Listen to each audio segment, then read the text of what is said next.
Apologies to any vegetarians watching right now, but I can tell you these bones might look pretty average, but they're going to be transformed into a very nourishing and healing bone broth. Bone broth is the ultimate example of nose to tail eating. I'll be utilising the ribs, knuckles, marrow bones, joint, cartilage to create a nourishing and healing dish that crosses that line between food and medicine. And I tell you what, this tastes so delicious, way tastier than medicine.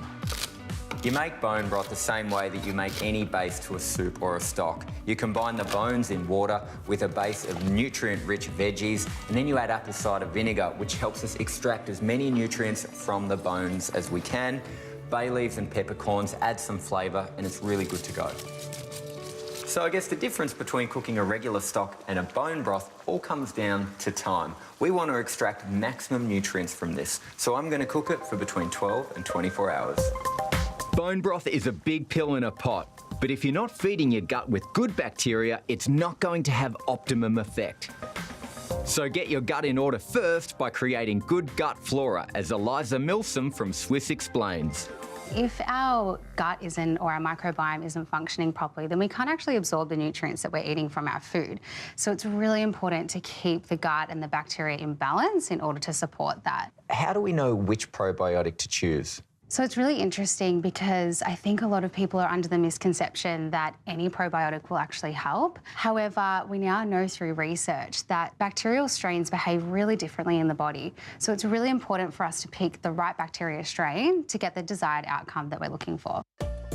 With so much new information surrounding the gut, we're learning more and more about how integral it is to our health.